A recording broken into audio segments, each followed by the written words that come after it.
السلام علیکم جی، میرا نام سہیل عباس ہے اور آپ دیکھ رہے ہیں learn with Sohail official YouTube channel.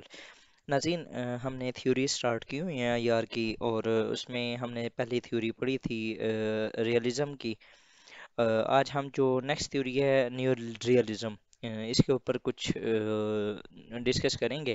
تو سٹارٹ کرتے ہیں۔ سب سے پہلے جی، میجر جو ازمپشنز ہیں نیو ریئلزم کی، یہ جو نیو ریئلزم تھی، یہ third great debate of I R کی یہ تھیوری ہے جی۔ اور یہ 1970 سوری ہاں، یہ تقریباً 1970 سے آنورڈ یہ ہوئی۔ یہ میں نے آپ کو جو گریٹ ڈیبیٹس کی بات تھی وہ آلریڈی میں نے آپ کو بتایا کہ انشاءاللہ ہم جیسے ہی تھیوریز ہماری ختم ہو جائیں گی، پھر ہم انشاءاللہ تعالی یہ فور گریٹ ڈیبیٹس ہیں ان کے اوپر ہم کچھ تھوڑا سا ڈسکس کریں گے۔ تو اس کی جو میجر نیو ریئلسٹ ہیں ان میں پہلے ہیں جی کینتھ والز۔ انہوں نے اپنی کتاب the theory of international politics explained about the concept of neo realism. وہ کہتے ہیں جی there is one structure at all time in the world. وہ کہتے ہیں دنیا کے اندر کوئی نہ کوئی اسٹرکچر ایٹ اے ٹائم ہوتا ہی ہوتا ہے لازمی۔ اب وہ ملٹی پولر ہو سکتا ہے، وہ بائی پولر ہو سکتا ہے، وہ یونی پولر ہو سکتا ہے، کوئی بھی ہوتا ہے۔ اب ملٹی پولر وہ ہوتا ہے جس کے اندر ملٹیپل پاورز ہوتی ہیں۔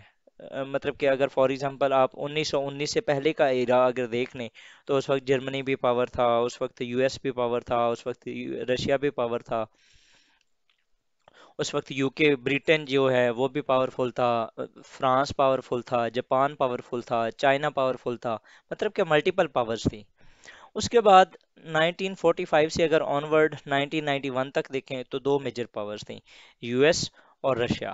ٹھیک ہے، یو ایس ایس آر جسے سوویت یونین کہتے ہیں۔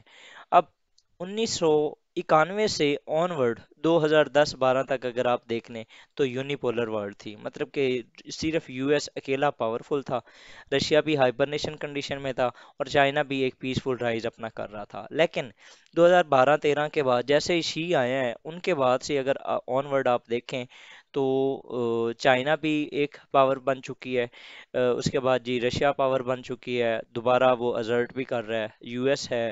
اس کے علاوہ اگر آپ دیکھیں تو انڈیا بہت زیادہ انکریز کر رہا ہے اپنی پاور کو، ملٹیپل ایک نا پاور سینٹرز دوبارہ بن رہے ہیں۔ تو یہ وہی پہلے والا سین ہو گیا جو کہ 1919 سے پہلے تھا، جو 1914 سے پہلے کا تھا، ورلڈ وار ون سے پہلے والا جو ایرا تھا، جس کے اندر ملٹیپل پاورز تھیں۔ اس بار پھر ابھی جو ہے وہ دوبارہ وہی ملٹی پولر والا سسٹم آ گیا ہے۔ مطلب کہ اگر آپ دیکھ لیں ہسٹری کے اندر کبھی بھی کوئی بھی اسٹرکچر لازمی رہتا ہے، اور یہی کینتھ والس نے کہا تھا کہ دنیا کے اندر ایٹ اے ٹائم کوئی نہ کوئی ایک اسٹرکچر لازمی ہوتا ہے۔ اب وہ ملٹی پولر بھی ہو سکتا ہے، وہ بائی پولر بھی ہو سکتا ہے، اور وہ یونیپولر بھی ہو سکتا ہے۔ نیکسٹ یہ انہوں نے کہا تھا کہ the world is anarchic in nature because there is no proper world roller.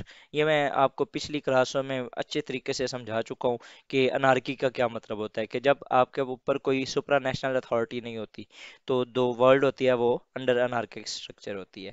تیسرا وہ کہتے ہیں status have different capabilities because of unequal distribution of power. وہ کہتا ہے جی کہ مختلف اسٹیٹس کے پاس مختلف پاورز ہیں، اور وہ کیوں ہیں، ان کی جو کیپیبلٹیز ہیں وہ ڈفرینٹ ہیں because of their power acquisition.